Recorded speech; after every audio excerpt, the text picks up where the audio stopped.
Jadi tidak ada alasan lah Pak, saya mau berbagi orang didit gitu ya. Karena dengan merawat kucing pun itu adalah perbuatan kasih, kebaikan. Itu di semesta nanti akan mengurangi saldo minusnya. Kemudian ketika ada batu di tengah jalan, ya kalau sedang naik motor ya turun, batunya diambil, disingkirkan. Itu juga salah satu karma baik. Nanti akan mengurangi saldo sing minus mau ya. Jadi semakin minusnya akeh ya perbuatan baik ya semakin diakei kan itu. Nanti kalau udah balance, nanti kehidupan menjadi lebih enak. Jadi berbuat baik untuk semua makhluk ciptaannya. Nah, sekarang kita cek ya. Tadi Tuhan perintahkan untuk kita ini berbuat baik kepada semua makhluk ciptaannya. Nah, sekarang kita udah cek belum dalam hati kita? Kasihnya masih membeda-bedakan enggak? Ayo kita cek dulu sekarang. Kasihmu masih membeda-bedakan enggak? Pernah enggak kamu menjas orang bahwa, oh itu salah? Pernah ya? Pernah nggak kamu menjas orang? Oh, nak carane ora padha aku berarti ora sah. Ora patut dikasihi. Pernah nggak gitu? Anda mau berbagi hanya untuk golongan Anda saja. Sing beda golongane, beda carane ora perlu dikai. Sering nggak melakukan seperti itu? Ingat-ingat, kasihnya Tuhan itu bagi semua makhluk ciptaannya. Orang yang embel-embele. Tapi kalau dalam hatimu kasihnya masih terbatas pakai syarat, ya, nganggo syarat, nganggo pamrih, ya, pakai syarat, pakai pamrih, menuntut balas, berarti perbuatanmu nol, tidak akan mempengaruhi saldomu itu. Nah, selama ini banyak orang kasihnya tadi bersyarat, ya, perbuatanmu udah baik, tetapi tidak mengurangi saldo kehidupanmu. Itu baik hanya untuk dirimu sendiri. Jadi kasih itu rahmat bagi semua. Ada satu hukum mengatakan, ya, dan ini semua pasti agama menyetujui hukum ini, ya. Hukum yang pertama dan yang terutama, kasihilah Tuhan Allahmu dengan segenap hatimu, dengan segenap jiwamu, dan dengan segenap akal budimu. Ini hablumi Allah. Nganggo apa nak ngasih? Ya jiwamu dinggo, hatimu dinggo, akal budimu dinggo. Jadi kalau kita mengasihi Tuhan, ya udah lakukan kebaikan-kebaikan.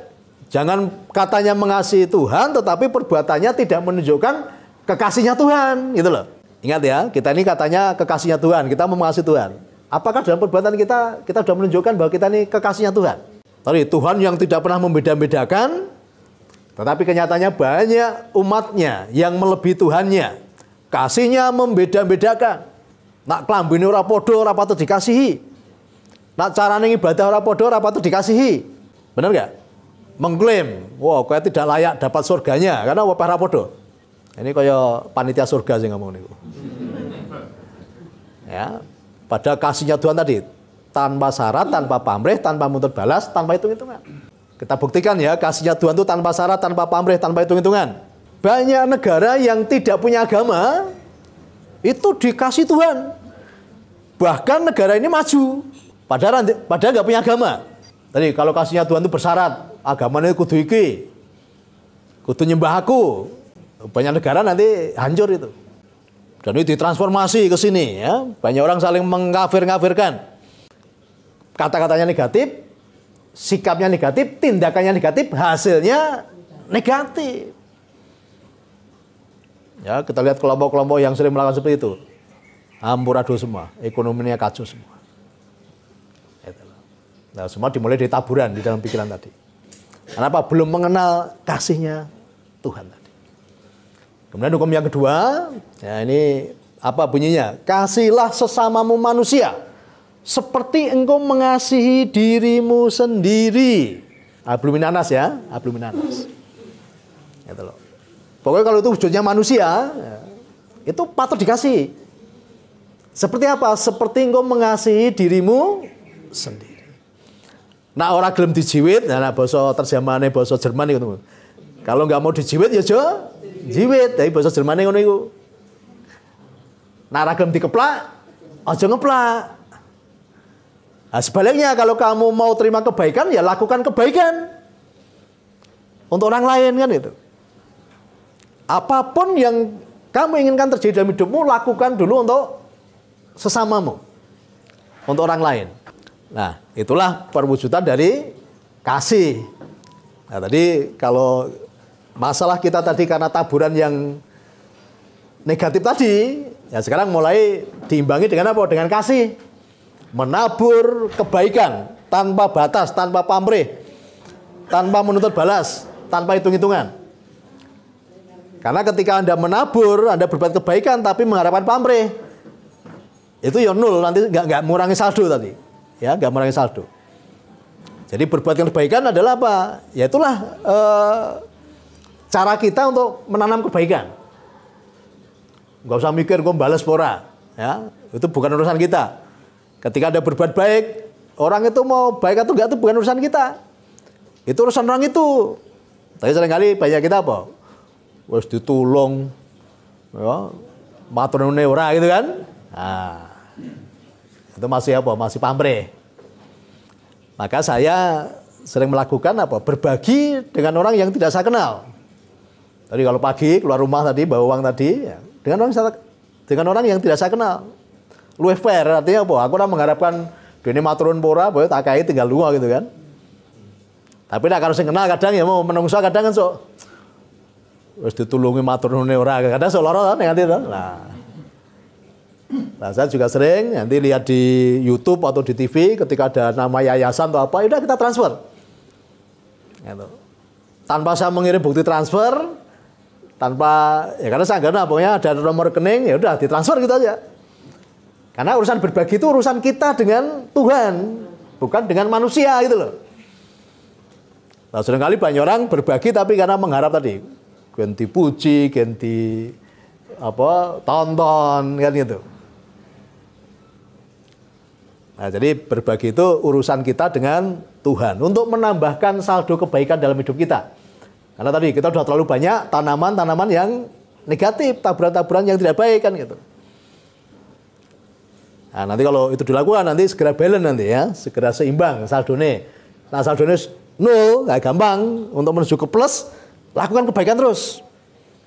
Tadi dikatakan kebaikannya berlaku untuk semua makhluk ciptaannya tanpa kecuali kan gitu.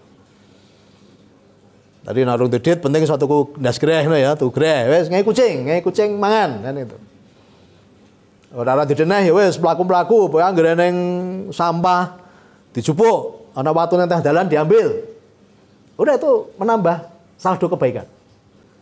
Oke, nanti dicek masalah kita selama ini apa karena taburan dari pikiran tadi yang mengalami tindakan. Nah, tindakan tadi kan suka membuat masalah, suka menabur hal yang buruk. Nah, itu nanti berdampak tadi kepada masalah yang kita alami setiap hari. Oke, kemudian kita masuk yang kedua, masalah yang itu adalah proses. Kita sudah melakukan kebaikan, ya, tetapi kok yang kita dapatkan sesuatu yang tidak baik.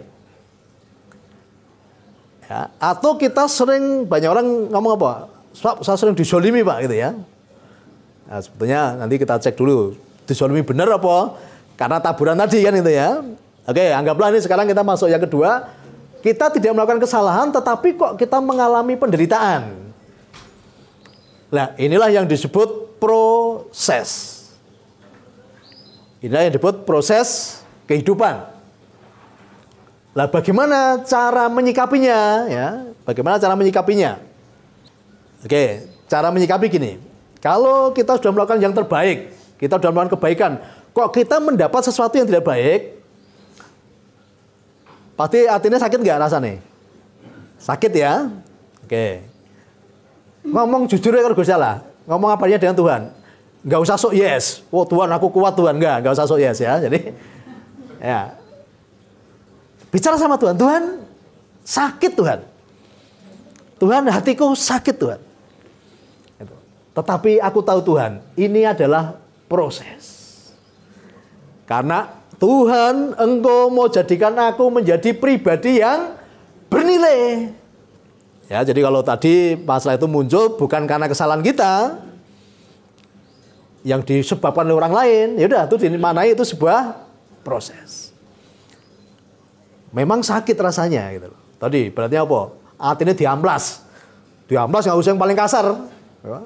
Diamplas dipanasi kan itu. Ya udah katakan, Tuhan, ini sakit Tuhan. Aku tidak mampu Tuhan, nggak sanggup Tuhan. Tapi aku tahu Tuhan, ini adalah proses. Karena Tuhan menyiapkan saya menjadi pribadi-pribadi yang bernilai. Oke ya, jangan lihat saya yang sekarang ini. Saya mengalami proses panjang dan menyakitkan. Ya, ketika saya cerita dengan banyak orang, Pak, itu kalau saya udah gak kuat Pak, gitu. Tetapi karena saya tahu bahwa itu proses, saya nikmati proses itu. Dan saya katakan sama Tuhan, Tuhan, ini sakit Tuhan, ini memang sakit Tuhan. Tetapi aku tahu bahwa ini adalah proses. Makanya proses tadi membawa kita menjadi pribadi yang bernilai. Bernilai itu artinya apa? Bernilai itu bermanfaat bagi orang lain, ada nilainya gitu loh. Ini kan bernilai nih. Ya. Nah, untuk menjadi pribadi yang bernilai, ada prosesnya. Tidak ujuk-ujuk, tidak tiba-tiba, gitu loh. Nah, seringkali banyak orang apa? Membalas kejahatan dengan kejahatan. Ya wes babuk. Tidak ada campur tangan Tuhan lagi nanti dalam hidupmu. Ya, ketika kamu berusaha membalas apa yang dilakukan orang lain, kejahatan yang dilakukan orang lain, berarti apa? Kamu tidak lagi meminta campur tangan Tuhan. Proses tadi dalam rangka apa? Menekan ego sebetulnya. Jadi proses itu dalam rangka apa? Mematikan manusia jasmaniah kita, ego kita. Tetapi kalau kita keluar dari proses, berusaha melawan, membalas, bahkan membalas lebih jahat lagi. Ya, saya sering dengar ya, saya tuh kalau ada orang baik dengan saya akan lebih baik. Tapi kalau ada orang jahat dari saya, jahat ke saya akan lebih jahat. Nah, nanti kalau ada yang punya pikiran seperti itu, pikirannya dicopot sih, ya, dikumbah. Itu bukan pemikiran orang-orang yang bernilai, ya. Nah, jadi nanti dimanai, kita cek dulu. Yang tahu Bapak Ibu semua ya, yang tahu Bapak Ibu semua.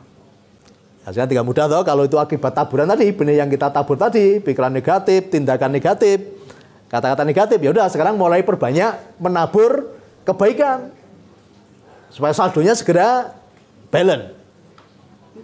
Nanti kalau saldo balance untuk naik lebih mudah. Tapi karena itu disebabkan karena bukan kesalahan kita, itu maknai sebagai proses. Semakin Anda menikmati proses itu, semakin cepat Anda akan diangkat Tuhan menjadi pribadi yang bernilai. Ya, jadi Tuhan tidak pernah menguji, ingat-ingat, apalagi mencobai.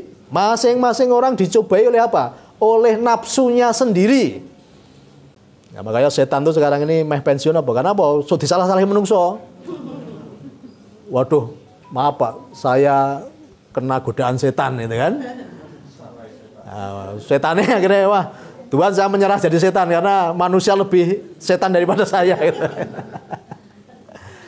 Ya, bar konangan le selingkuh ngomong rupi mah, maafkan aku kilap kena godaan setan. Nah, setan tambah nesu, wong sampeyan aku salahke kan itu. Maka setan itu sekarang kerjanya semakin menggila karena apa? Sering disalah-salahke menungso tadi loh. Sifatnya Tuhan adalah kasih. Kasihnya tanpa syarat, tanpa pamrih, tanpa menuntut balas. Jadi kalau kita mengasihi tapi masih milih-milih, masih mengotak-ngotak, ya berarti kamu belum menjadi kekasihnya Tuhan. Ya, ketika dalam hatimu sudah diberikan kasih, wes kalau tadi hidupmu karena akibat taburan itu, tapi dengan kasih yang ada dalam hidupmu dan dipraktekkan, maka taburan-taburan yang karma-karma buruk tadi akan segera menjadi karma-karma baik dan saldonya akan segera balance dan kehidupanmu pasti ya berubah dan berubah menjadi baik. Orang akan melihat hidupmu menjadi indah. Kenapa tadi ya? Seni mengelola masalah. Endingnya pasti nanti indah. Tetapi itu kalau itu disebabkan karena sedang proses, dinikmati proses itu. Katakan dengan Tuhan, terima kasih Tuhan. Ini adalah proses. Nah, prakteknya begini ya. Jadi apapun sekarang yang dialami, tadi pertama melakukan kebaikan, yang kedua, kalau itu proses, nah, tinggal datang pada Tuhan. Tuhan, terima kasih untuk proses ini. Ya, kami mengucap syukur, aku mengucap syukur, Engkau telah memberikan kekuatan kepadaku untuk aku bisa melewati proses ini. Dan terima kasih Tuhan, sebentar lagi aku akan menjadi pribadi-pribadi yang bernilai. Nah, caranya tadi datang pada Tuhan, ojo njaluk. Jadi banyak orang datang ke sini semua dengan masalah dan mereka semua sudah berdoa. Tapi kenapa nggak ada jawaban? Nah, ini ada pelajarannya ya, nanti supaya masalahnya segera selesai ketika menghadap pada Tuhan, jangan meminta. Tetapi tinggal menghadap kepada Tuhan, nikmati hubunganmu dengan Tuhan dengan nyaman. Dan apa yang dilakukan? Tanpa meminta, tinggal mengucap syukur. Ini dalam rangka apa? Kita mau menjadi kekasih Tuhan yang baik. Kita cek yuk, apa kita sudah menjadi kekasih Tuhan yang baik? Sekarang kalau ada kekasih, maunya mendekat kepada kekasihnya, itu karena iming-iming reward. Ini kira-kira kekasih yang baik nggak? Nggak ya. Jadi ada orang ketika mau mendekat pada kekasihnya tuh hanya karena apa? Iming-iming reward. Atau yang kedua, ada kekasih mau mendekat karena diancam. Kira-kira ini kekasih yang baik atau enggak nih? Jadi maunya mendekat pada kekasih itu karena apa? Iming-iming reward, pahala, ganjaran, supaya dikasih rezeki kan itu. Atau karena diancam, kowe naranya daku awas lo, tak lebakin neraka, tak hukum. Kira-kira percontohan hubungan kekasih yang baik nggak ini? Enggak. Selama ini sadar nggak dalam kehidupanmu, kehidupan banyak orang, ternyata masih menjadi kekasih yang tidak baik. Seringkali ketika kita menghadap Tuhan, karena apa? Karena reward, karena pengen masalah rampung. Justru semakin Anda pengen masalah rampung, semakin jauh itu masalah itu dari selesai. Ya, jadi ketika sedang mengalami keterpurukan, apa yang dilakukan? Datang kepada Tuhan tanpa meminta. Tanpa meminta. Ya, nikmati persekutuan itu. Apa yang saya lakukan? Ya, ini bisa dipraktekkan nanti. Ketika dalam kondisi yang tidak nyaman tadi, saya datang kepada Tuhan tanpa meminta. Saya cuma apa? Memuji namanya. Ya, mengucap syukur. Tuhan, terima kasih. Ya, untuk proses yang sedang saya alami. Dan aku tahu Tuhan, ini adalah caramu untuk menjadikan aku pribadi-pribadi yang bernilai. Tuhan, terima kasih untuk istriku yang sudah mendampingiku dalam proses ini. Istriku menjadi kuat. Tuhan, terima kasih untuk anak-anakku yang juga bersama-sama dengan kami menikmati proses ini. Terima kasih Tuhan untuk kesehatan. Terima kasih Tuhan untuk pemeliharaan. Terima kasih Tuhan, Engkau telah menyediakan semua yang terbaik atas hidupku. Tuhan, terima kasih ya, untuk kenyamanan-kenyamanan yang terus dilipat gandakan dalam kehidupanku. Kenyamanan atas kesehatanku, kenyamanan atas rumah tanggaku, kenyamanan atas keuanganku, kenyamanan atas bisnis-bisnisku, kenyamanan atas pegawai-pegawaiku, kenyamanan atas lingkunganku, ya, ini penting, ya. Terus kenyamanan atas rumah ibadahku, kenyamanan atas kotaku, dan kenyamanan atas negeriku. Yuk kita belajar berdoa bukan hanya untuk diri kita sendiri. Selama ini banyak orang berdoa hanya untuk dirinya sendiri. Bahkan untuk sekarang ini, Bapak sekalian, saya sudah lama lupa cara meminta kepada Tuhan. Karena saya sudah lama nggak pernah meminta sama Tuhan. Apa yang lakukan? Tinggal mengucap syukur. Karena itulah bentuk dari hubungan yang mesra dengan kekasih.